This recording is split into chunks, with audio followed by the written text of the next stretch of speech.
গতরাতে চাঞ্চল্যকর দুটো ঘটনা ঘটেছে। বিদেশে পলাতক আওয়ামী লীগের একাধিক নেতা বাংলাদেশে বিশেষ করে রাজধানী ঢাকার দুইটি থানার দুজন ওসিকে ফোন দিয়ে নানা ধরনের হুমকি দিয়েছে। তাদের কথোপকথনের অডিও আবার গণমাধ্যমে ফাঁস হয়েছে, গণমাধ্যম প্রকাশ করেছে। এখন প্রশ্ন হচ্ছে, বিদেশ থেকে ফোন দিতে হলে নিশ্চিত করেই হোয়াটসঅ্যাপে ফোন দেওয়ার ঘটার কথা, এবং ওসির জানার কথা না কে কোন উদ্দেশ্যে ফোন দিচ্ছে। সুতরাং পুরো কল রেকর্ডটা তার মানে এই প্রস্তুতি থাকার কথা নয় যে তিনি রেকর্ড করবেন।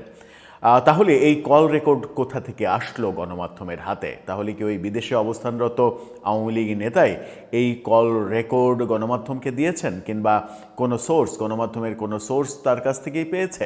নাকি ওসি আগে থেকেই বুঝতে পারছিলেন যে এরকম ফোন আসতে পারে, সেই কারণে হোয়াটসঅ্যাপে রেকর্ড যেন করা যায় কিংবা স্ক্রিন রেকর্ড যেন থাকে, সেই ব্যাপারগুলো তিনি নিশ্চিত করেছেন? আমরা পরিষ্কার না। তবে একাধিক গণমাধ্যম বলছে গুলশান এবং উত্তরার দুই থানা, গুলশান থানা এবং উত্তরা পশ্চিম থানা, এই দুই থানার ওসি তাদেরকে ফোন দেয়া হয়েছে এবং এক জায়গায় অজ্ঞাত পরিচয়, আর এক জায়গায় আওয়ামী লীগের সেই নেতার পরিচয় প্রকাশ করাও হয়েছে।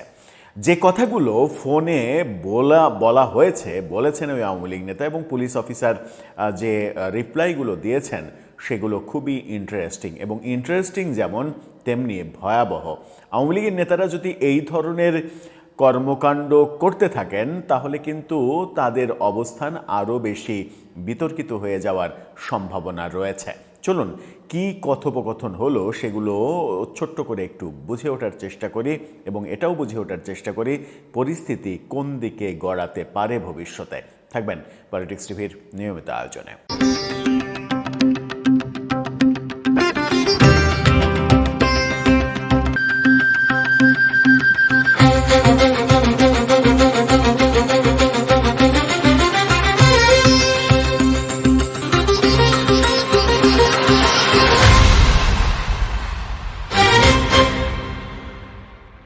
দর্শক, বলছিলাম আওয়ামী লীগের পলাতক নেতা বাংলাদেশের রাজধানী ঢাকার গুরুত্বপূর্ণ থানার ওসিকে ফোন দিয়ে হুমকি ধামকি এবং নানা কথাবার্তা বলার প্রসঙ্গ। একাধিক গণমাধ্যম একাধিক তথ্য দিচ্ছে এবং একাধিক গণমাধ্যমের তথ্য বিশ্লেষণ করে মনে হয়েছে যে দুজন ব্যক্তি দুই থানায় কল করছেন, সেটা গুলশান থানা এবং উত্তরা পশ্চিম থানা। দুই ক্ষেত্রে কণ্ঠ আলাদা মনে হয়েছে, আবার কখনো কখনো মনে হয়েছে যে একই রেকর্ডের বিভিন্ন অংশ দুই রকমভাবে বিভিন্ন গণমাধ্যমে প্রকাশিত হলো কেন। যাই হোক, আমরা যদি দুটো কিংবা একটা যেটাই ধরি না কেন, কথোপকথনটা গুরুত্বপূর্ণ ব্যাপার। আমরা দেখছি যে একটি গণমাধ্যম নিশ্চিত করছে গুলশান থানার ওসিকে ফোন দিয়েছেন মনিরুজ্জামান মনির নামে আওয়ামী লীগ নেতা পলাতক, এবং এই দুই কথোপকথনেই যেটা মানে সেই নেতা বলতে চেয়েছেন কিংবা সেই নেতারা বলতে চেয়েছেন, সেটা হচ্ছে যে আপনি যে থানায় কাজ করছেন সেই এলাকায় রাজ করেছি আমি, কিংবা সেই এলাকায় আমার হুকুম চলতো এবং আবারও চলবে। খুব বেশি দিন কিন্তু এই পরিস্থিতি থাকবে না। যখন আবার ফিরে আসব তখন আপনি কোথায় যাবেন, এরকম প্রশ্ন এসেছে। এবং আমরা দেখেছি যে উত্তরা পশ্চিম থানার ওসিকে সরাসরি জিজ্ঞাসা করা হয়েছে, আজকে আপনি আওয়ামী লীগের কতজনকে গ্রেপ্তার করেছেন? ওসি স্পষ্ট জবাব দিয়েছেন 24 জনকে গ্রেপ্তার করা হয়েছে, কিন্তু ওসি এটাও বলেছে যে আমার থানা পুলিশ এটা গ্রেপ্তার করেনি, ডিবির গোয়েন্দা সংস্থার লোক গ্রেপ্তার করেছে, এবং তখন পর্যন্ত গত রাত 1টার দিকে এই ফোনটা দেওয়া হয়েছে। কথোপকথনের মধ্যেই আমরা জানতে পেরেছি যে গভীর রাত 1টার সময় ফোন দেয়া হয়েছে। মানে তখন পর্যন্ত ওসি বলেছেন এখন পর্যন্ত সেই আসামিদের থানায় হস্তান্তর করা হয়নি, সুতরাং এই গ্রেপ্তারে আমার কোনো দায় নেই। অভিযোগ করা হয়েছে যে সেই থানার এসআইরা এবং ওসি নিজে আওয়ামী নিধন কর্মসূচিতে অংশগ্রহণ করছে এবং এর জন্য তাকে হুমকি দেয়া হচ্ছে। ওসি বারবার বলেছেন যে আমার কোন অফিসার কোন অন্যায় করেছে আপনি বলেন, আমি কোন অন্যায় করেছি আপনি বলেন, আমি আইন বহির্ভূত কি করেছি আপনি বলেন। পাল্টা বলা হয়েছে যে আপনি 24 জনকে কেন গ্রেপ্তার করলেন। বলা হয়েছে যে গ্রেপ্তার করা হয়েছে তাদেরকে, আমি যতটুকু তথ্য জানি মিছিলের প্রস্তুতিকালে তাদেরকে হাতে নাতে ধরা হয়েছে। পাল্টা প্রশ্ন হয়েছে যে আওয়ামী লীগের মিছিল করা কিংবা কোনো কর্মকাণ্ড করার প্রস্তুতি নেওয়া এটা কি অপরাধ। ওসি বলেছেন যে একটা নিষিদ্ধ সংগঠন যখন তখন অবশ্যই অপরাধ। এরপরেই শুরু হয়েছে যে মানে হুমকির ব্যাপারগুলোর সেটা শুরু হয়েছে। সেটা হচ্ছে তিনি বলার, এই আওয়ামী লীগ নেতা বলার চেষ্টা করেছেন যে আপনারা কতজনকে মারবেন, কতজনকে ধরবেন। বাংলাদেশে 4 কোটি আওয়ামী লীগের নেতাকর্মী রয়েছে। এই 4 কোটির 4 কোটির মধ্যে আপনারা 50 লাখকে না হলে মেরে ফেলবেন কিংবা ধরবেন, ধরে কারাগারে রাখবেন 50 লাখকে, তার বেশি তো না। বাকি আমরা 3.5 কোটি থাকব। এই 3.5 কোটি মানুষ যে ভয়ঙ্কর মূর্তি ধারণ করবে, সেই অবস্থায় আপনারা কি টিকে থাকতে পারবেন, এই প্রশ্ন করা হয়েছে। এবং ওসির পক্ষ থেকে বলা হয়েছে যে যে মামলাগুলো হয়েছে, মানে তাকে অভিযোগ করা হয়েছে যে এই সারা দেশে যে হাজার হাজার লাখ লাখ মামলা দেয়া হয়েছে, এগুলো কি ঠিক আপনি মনে করেন। ওসি বলেছেন যে এর মধ্যে একটা মামলাও তো পুলিশবাদী মামলা না, একটা মামলাও তো পুলিশ করেনি। তখন পাল্টা বলা হয়েছে যে পুলিশ করেনি একটাও, কিন্তু পুলিশ তদন্ত ছাড়া সব মামলা নিয়েছে। তদন্ত ছাড়া কি পুলিশ মামলা নিতে পারে? নেয়ার কথা। এই কথোপকথনগুলো হয়েছে। এছাড়া তিনি বলছেন যে আমি 47টা মার্ডার মামলার আসামি, আমি নিজেও জানি না আমি কয়টা মার্ডার করেছি, আমি কতজনকে মেরেছি, আমি কিছুই জানি না, কিন্তু আমি 47টা মার্ডার মামলার আসামি। বিনা তদন্তে মামলা নিচ্ছেন আপনারা। এবং খুবই গুরুত্বপূর্ণ একটা কথা বলেছেন যে এত যে পুলিশ মারা গেল, সেই পুলিশ মারা যাওয়ার পরিপ্রেক্ষিতে আপনারা পুলিশ হয়ে সেই ব্যাপারে কি করতে পেরেছেন? কিছু করতে পেরেছেন? কিছুই তো করতে পারেননি। এই ওসি তখন মানে সেই সময় যেটা বলেছেন সেটা হচ্ছে এটা ঠিক, এই পয়েন্টটা ঠিক। অর্থাৎ পুলিশ হিসেবে পুলিশ হত্যাকাণ্ডের যে বিচার করতে তারা পারেননি কিংবা পারছেন না, এই ব্যাপারটাকে তিনি মেনে নিচ্ছেন। আওয়ামী লীগ বলছে তবুও তিনি এটা মেনে নিচ্ছেন। এবং তিনি বলার চেষ্টা করেছেন যে মানে এগুলোর প্রস্তুতি চলছে, মামলার প্রস্তুতি চলছে, মানে সিদ্ধান্ত হয়েছে মামলা হবে। পাল্টা বলা হয়েছে এগুলো কখনোই মামলা হবে না, আপনারা কিছুই করতে পারবেন না। এবং স্পষ্ট এটাও বলা হয়েছে যে আমেরিকা আপনাদেরকে এখন সেভ করছে। আমেরিকা কয়দিন সেভ করবে? আমেরিকা আপনাদেরকে কতদিন বাঁচিয়ে রাখবে? ওসি বলেছেন যে ভাই আমাকে এত কথা বলে তো লাভ নেই, আমি ছোট মানুষ, ছোট চাকরি করে। পাল্টা বলা হয়েছে আপনি মানুষ ছোট কিন্তু কাজ করছেন অনেক বড় বড়, তাই সাবধান হয়ে যান। বারবার ওসি এই নেতার পরিচয় জানতে চেয়েছেন, কিন্তু তিনি পরিচয় দেননি। বলেছেন যে আমি একজন আওয়ামী লীগের কর্মী, এটুকুই জেনে রাখেন, আর যেদিন পরিচয় দিতে হবে সেদিন আপনার সামনাসামনি গিয়ে পরিচয় দেব, আপনার বাসায় গিয়ে আপনার পাশে বসে পরিচয় দেব, সেই দিনের জন্য আপনি প্রস্তুত থাকেন।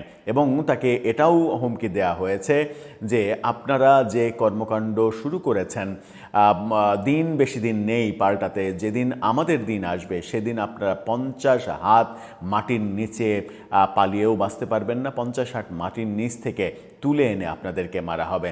আজকে যেভাবে মারছেন তার চাইতে বহুগুণ বাজেভাবে আপনাদেরকে মারা হবে, এরকম কর্মকাণ্ড, এরকম কথাবার্তা বলেছেন। এবং তিনি এই ভয়াবহ কথাও বলেছেন যে আপনার নিজের নিরাপত্তার জন্য আপনি আর্মির সঙ্গে কথা বলেন, আর্মির মানে হেল্প নেন।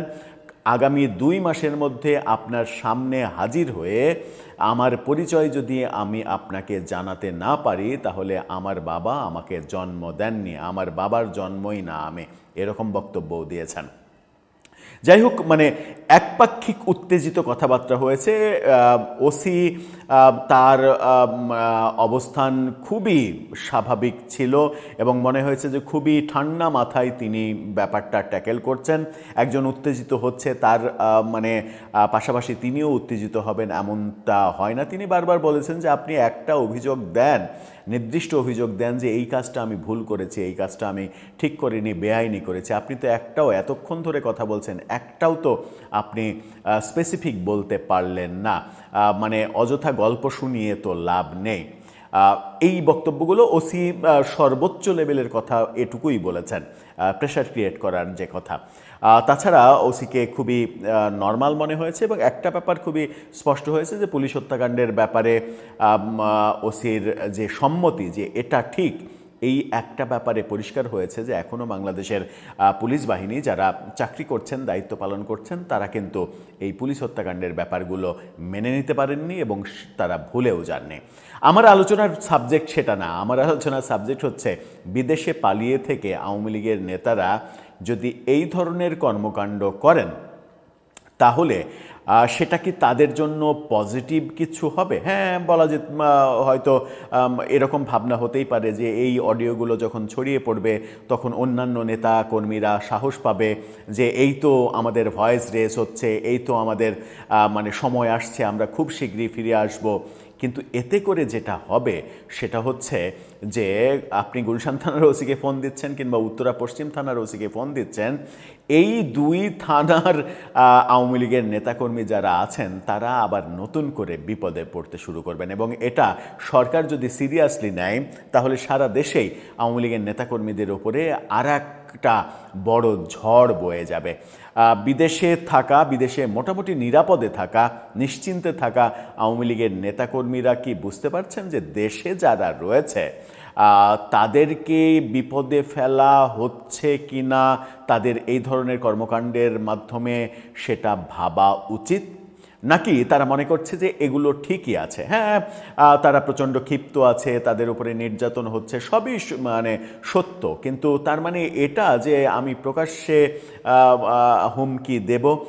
আবার আওয়ামী লীগ নেতাদের এই ধারণাও কি নেই যে একজন ওসি কিংবা একজন এসআই সে আসলে সরকারের পুতুল, যখন যে সরকার থাকবে সেই সরকারের পুতুল? আপনারা যখন ক্ষমতায় ছিলেন আপনাদের পুতুল হিসেবেও তো এই ওসিরাই, ইনি না হয়তো আরেকজন, তিনি তো এভাবেই কাজ করেছেন, সরকার যেভাবে নির্দেশ দিয়েছে সেভাবেই কাজ করেছেন এবং সেভাবেই কাজটা আমরা কিন্তু প্রতিনিয়ত দেখছি। যেমন আমরা দেখলাম যে এই যে মানে আজকেই খবর এসেছে সাবেক বিচারপতি, প্রধান বিচারপতি খায়রুল হক, তাকে আবার নতুন মামলায় মানে আটক দেখানো হয়েছে। তার সমস্ত মামলা মানে জামিন হয়ে গেছে, তার যখন মুক্তি পাওয়ার কথা তখন তাকে আবার নতুন মামলায় আটকের আবেদন করেছে পুলিশ এবং আদালত থেকে সেই আদেশ দেওয়া হয়েছে। রাশেদ খান মেনন অনেকগুলো মামলাতে আটক আছেন, তাকে আবার নতুন করে মানে শিক্ষা সংক্রান্ত দুর্নীতির মামলায় আটক দেখানোর আবেদন করা হয়েছে এবং সেটা অনুমোদন করা হয়েছে। তো এই কাজ পুলিশ যে আবেদন করেছে এটা কি পুলিশ নিজের থেকে করেছে নাকি সরকারের নির্দেশে করেছে? এটা আওয়ামী লীগ 15.5 বছর দেশ চালিয়েও কি এটা বোঝার মতো অ্যাবিলিটি হয়নি আওয়ামী লীগের নেতাদের? পুলিশ যে মানে যে যখন সরকারে থাকে, ইউনূস সরকারের আমলেও দেখেছি যে পুতুল হিসেবে কাজ করে এবং পুতুল হিসেবে কাজ করানো হয় তাদের এবং দিন শেষে আবার তাদের উপরে দোষ চাপানো হয়। পুলিশ বেচারারা আদতে কি করবে, তারা কোন দিকে যাবে, সেটাও তো একটা বড় প্রশ্ন। দর্শক, আপনার কাছে কি মনে হয় কোন দিকে যাচ্ছে পরিস্থিতি? আপনার মতামত জানিয়ে লিখতে পারেন আমাদের কমেন্ট বক্সে।